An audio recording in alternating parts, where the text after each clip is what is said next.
This is the GIS news for January 17th, 2025. I am Chrisanne Mitchell. In the headlines, the Ministry of Health reassures the public of no human metapneumovirus on the island, and Honorable Tevin Andrews provides updates on the housing sector reconstruction on the Sister Isle. This and more when we return. Amidst concerns raised by members of the Grenadian public regarding reported cases of the human metapneumovirus, HMPV, in Asia, the Ministry of Health would like to reassure the public that there is absolutely no need for panic. There are no reported or confirmed cases of the virus in Grenada now, and the situation is being closely monitored by our health officials. It is important to note that since the reports of a surge were reported internationally, the Ministry of Health has been and remains in close contact with the Pan-American Health Organization, PAHO, and the Caribbean Public Health Agency, CARPHA, both of which are also actively monitoring the situation. It is also important to underscore the fact that the virus is not new to our region. HMPV was first discovered in 2001 in the Netherlands and was also reported in Grenada in 2023 during the regular flu season. Chief Medical Officer Dr. Sean Charles, speaking with the GIS, called on members of the public, especially at-risk individuals, to protect themselves from the flu. Emphasizing the importance of good hand hygiene, Dr. Charles said the practice should become a common one, as was done during the recent COVID-19 pandemic. The CMO also urged persons with weakened immune systems and underlying health conditions to speak to their healthcare providers about getting a regular flu vaccine. The regular flu vaccine, or flu shot, is available free of charge at all government-operated health centers and medical stations. The ministry will continue to keep the public informed as more information becomes available. Persons should also be aware of misinformation and disinformation schemes designed to instill fear and panic. Continuing the news, Minister for Carriacou and Martinique Affairs, Honorable Tevin Andrews, provided an update on key housing projects in progress in Carriacou. The government's Build Back Better and the construction of prefabricated homes by the Hands That Serve, a Trinidadian volunteer organization, are two of the housing restoration initiatives for the residents of Carriacou and Martinique who were affected by the July 1st Hurricane Beryl. Minister Andrews, during a presentation on Thursday at a town hall meeting, said that the aim is to resolve the housing issues. In addition to the roofing and housing assistance, last year, when we did the count, we have either delivered or in the process of building 64 homes, taking consideration that the last time, I'm talking about a 6-month period, July to December. It may not sound as though it's a lot, but taking consideration this is our local contractors that are working round the clock, not only building homes for the government, but also working on doing private work. So I must commend the local contractors for the work that they have been doing for us in Carriacou and Martinique. So the intention is that next week we would start the delivering of the Build Back Better homes. So some of the families will start moving into the Build Back Better homes. Minister Andrews announced that the aim is to complete approximately 150 homes for 2025. The Build Back Better homes, we're going to continue with it, and we are getting help from mainland Grenada and regional support to assist us with the Build Back Better project so that we can build at least for this year 100 to 150 homes. That is our aim. Despite the challenges that arose, Minister Andrews said that efforts continue to get families the accommodation needed in prefab houses. As it relates to the prefabricated homes, some of the families are all settled in the prefab homes. The ones that are not settled, they are getting there. And I can speak specifically to the Dumfries site. Now, we had some challenges at the Dumfries site. We have some more prefabricated homes that are on its way. Over 200 homes will be coming to Carriacou and Partygrenada. The first... So we got 27 from Hands That Serve, and we thank them very much for their service. The government, the government of Grenada procured 200, so those 200 are coming. The first 20 of the 200 will land in Grenada between next week and the 3rd of February. So work has commenced and will commence in places like Partygrenada and so on soon, as it relates to building the foundation to put those homes, those prefab homes on. The residents of Partygrenada are also invited to a town hall meeting at St. Thomas Aquinas RC School on Saturday, January 18th from 5:30 p.m. All citizens are asked to join the engagement and fully participate in the discussions.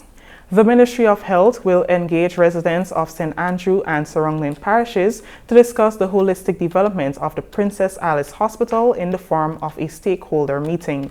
The meeting is scheduled to take place on Wednesday, January 22nd, 2025 at the Rainbow Inn, Granborough from 4:30 p.m. Senior Health Promotion, Communications and Public Information Officer Kevin Frederick emphasized the importance of the meeting, stating that it is paramount for the Ministry of Health to gather input from the public to guide future plans. Ministry of Health, through the Princess Alice Hospital, has organized an important stakeholder meeting. And the aim of it is to discuss the holistic development of the Princess Alice Hospital. You may ask why. Why? It is simply because we are servants of the people. Healthcare on a whole, it is service-driven, service-oriented. And therefore, as we keep evolving, as we keep providing, we ought to ensure that we are meeting the needs of the public. That's the people whom we serve on a 24-hour basis. And so the stakeholder meeting is opened to not just the people of St. Andrew, but also St. David, St. John, St. Patrick, and St. Mark. Health Minister Honorable Philip Telesford, Honorable Delma Thomas, Senator Gloria Thomas, and other health officials will be in attendance. Because of that strategic placement, we ought to hear from the users. Now, the users of the facility are expected to tell us, straight up, if we are meeting their demands, what kind of improvement they would like to see going forward in the not too distant future and also distant future. And it must coincide with government's overall aim, government's overall objectives and plans for improvements of healthcare delivery throughout the entire Tri-Island state of Grenada, Carriacou, and Partygrenada. And so hence the reason why to our Minister for Health, the Honorable Philip Telesford, will be in the stakeholder. He will be there present. Likewise, his two cabinet colleagues, that is MP Delma Thomas, who is the Minister with responsibility for mental health, wellness, and religious affairs, as well as sports, and likewise Senator the Honorable Gloria Thomas, who is the Minister for Social Development. Now, when you look at the services here, social development also affects mental health. Mental health also affects health. So hence the reason why we have such three important persons who will be there to hear from the public as to what can we do, what should we do, how should we actually do it, and see how it dovetails nicely into our overall plans. This is the GIS News. We'll have more stories after the break. The holistic development of the Princess Alice Hospital on Wednesday, 22nd January 2025 at Rainbow Inn, Granborough, St. Andrew from 4:30 p.m. If there's one thing we know for sure, life is an unpredictable journey, full of twists and turns, but no matter where it takes you, the National Insurance Scheme is here, ready to support you every step of the way. Sickness benefits ensures that you can focus on recovery not financial stress. Maternity allowance and grant provides essential support to start your beautiful journey of parenthood. The unemployment benefits act as a safety net, giving you peace of mind during challenging times. Employment injuries can be daunting, but NIS provides comprehensive coverage, including injury benefit, medical expenses, disablement, and death benefits. At NIS, your well-being is priority. Now, you can face challenges confidently, knowing that support is just a claim away. Contact us today to find out more about the range of benefits, or visit our website at www.nisgrenada.org. Welcome back. The Royal Grenada Police Force will grant permission for the use of amplified songs on 7th February 2025 in celebration of Independence Day. Individuals or organizations planning to host events that require the use of amplified songs are asked to submit a written request to the Commissioner of Police no later than 10 days prior to the date of the event to allow sufficient processing time. The RGPF encourages public cooperation. Members of the National Farmers' Day Planning Committee will soon meet with farmers and agriculture stakeholders to decide on a date to recognize farmers annually. The committee met earlier this week for the first time to put plans in place to fulfill its mandate, which includes to hold consultations and sensitize farmers, stakeholders, and the public on the importance of National Farmers' Day, plan and execute activities leading up to and for National Farmers' Day 2025. The National Planning Committee was first announced by Minister for Agriculture and Lands, Forestry and Marine Resources, the Honorable Lennox Andrews, on October 17th during a Farmers Appreciation and Award ceremony held in St. Andrew.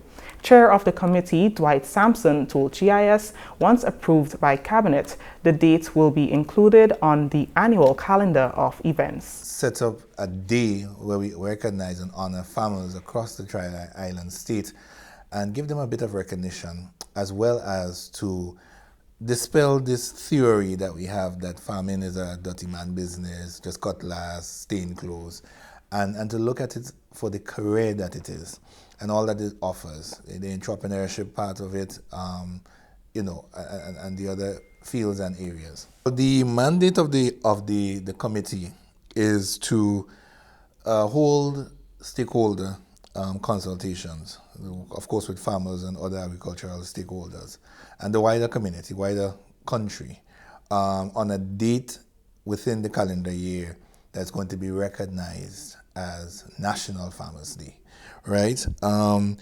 It's also established a criteria, basically, whereby we can honor and recognize farmers for their contribution towards the development of the nation. And also our mandate also is to plan activities leading up to and on the day itself, or around the date, whichever date is so selected and approved by the Cabinet of Ministers. The committee includes Deputy Chairman and Acting Chief Agricultural Officer, Mr. Thaddeus Peters, Kelvin Jacob, Chief Cultural Officer, Ms. Bevan Charles, Mr. Kerry Sylvester, Dr. Houston James, Mr. Jeremy Thomas, Tricia Simon, Dr. Tessa Barry, Mrs. Valerie Garden Williams, Ms. Lisa Walker, and Ms. Lindona Mack will serve as secretary to the committee. That meeting, we basically brainstormed a work plan. We adapted the proposal that was given to us by agriculture, that proposal as to what they expect of us.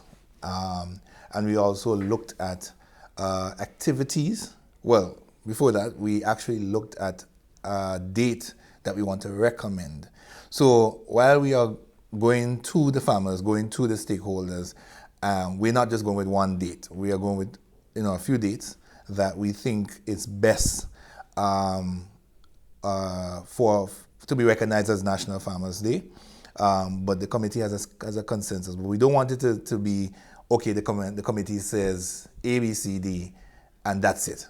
We want to work with the farmers. This is their day.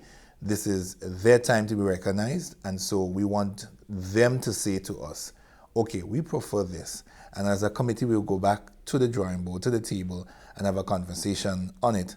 As a part of our mandate is that we have to recommend to the Cabinet of Ministers a date, so that that date could then be approved, and going forward, as of 2025 and onwards, that date will be recognized on the national calendar as National Farmers' Day. Sampson said the intention is to create a shift in the way Grenadians, especially the youth, view agriculture. Emphasis will be placed on revamping the sector to be a main driver of economic development, this being a part of the government's holistic goal of sustainable food security. We are in the 51st year of our independence, and in the 1950s, 60s, agriculture drove our economy. Our farmers drove our economy. As time goes on and modernization stepped in, that number became less and less and less.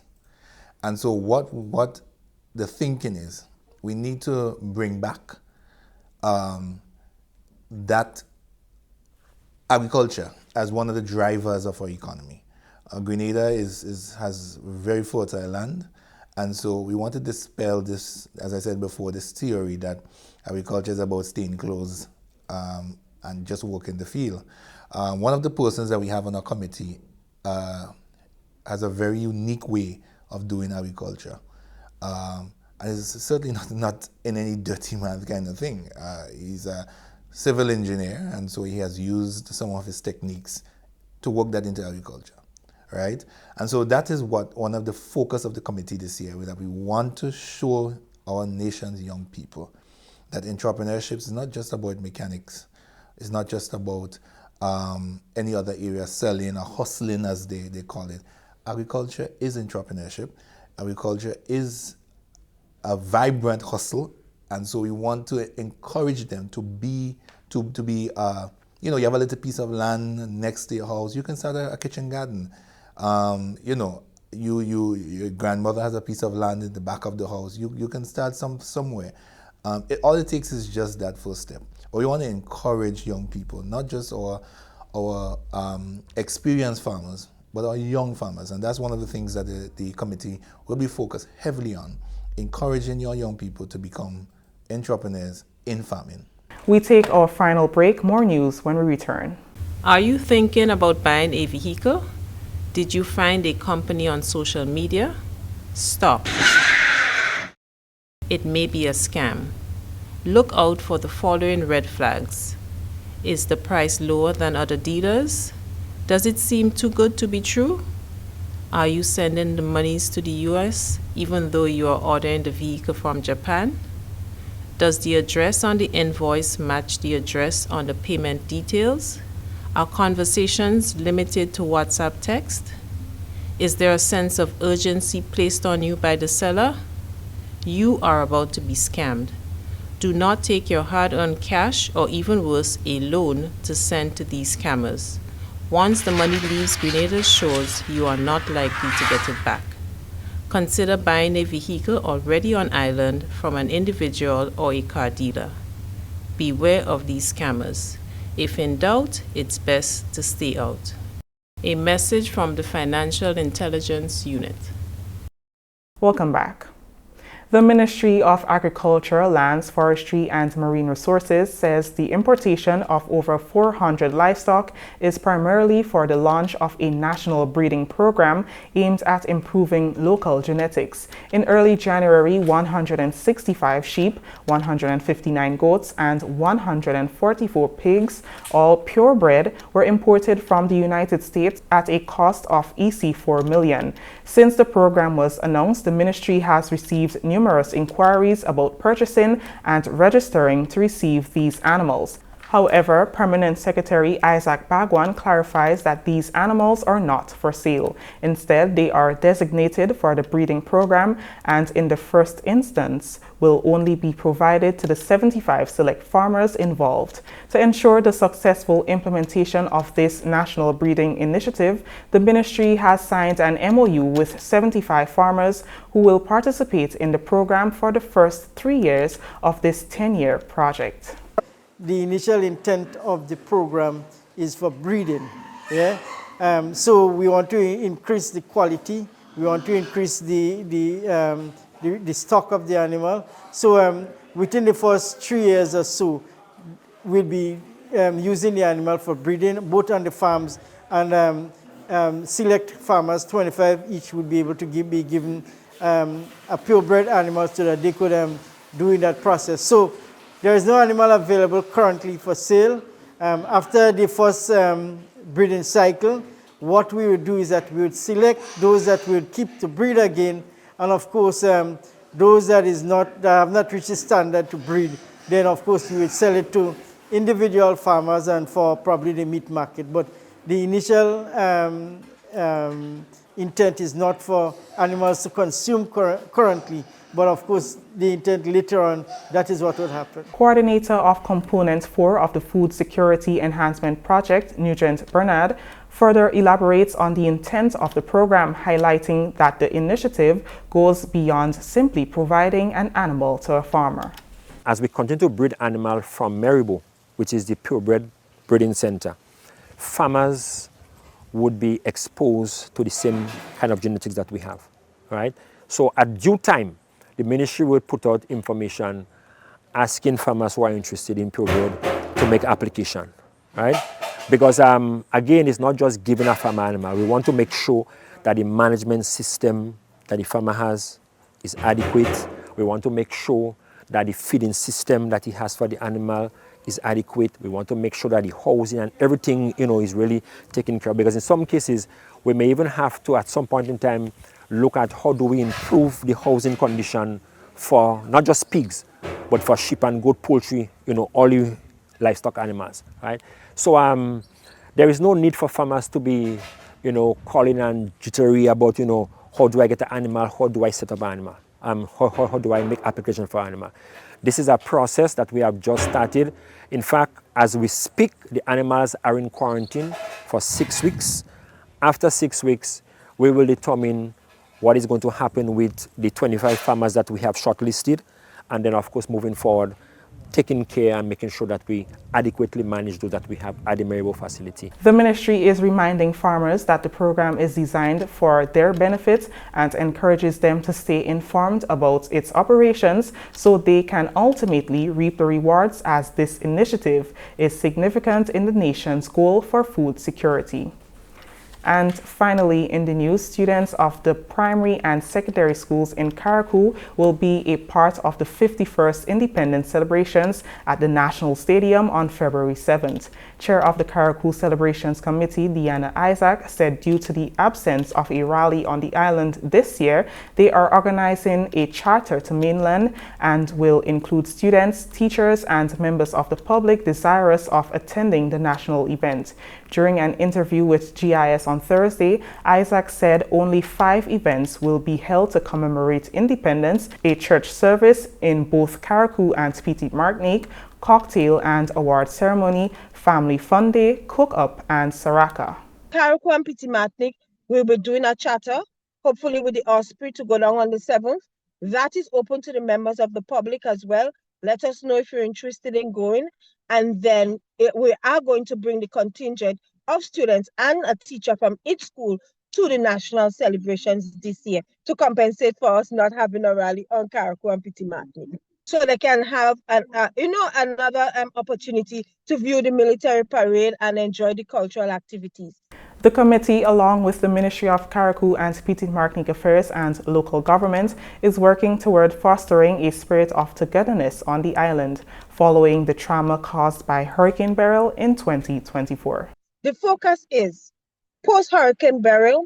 We want to continue to build that spirit of togetherness and unity on Carriacou and Petite Martinique as we rebuild our dear islands. We do not want to have a spirit of segregation. We want to have a spirit of togetherness.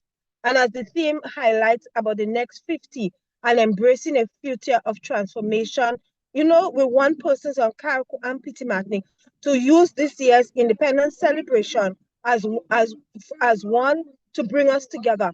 That story brings us to the end of the GIS news for Friday, January 17th, 2025. On behalf of the entire news and production team here at the Government Information Service, I am Chris Mitchell saying thank you for viewing.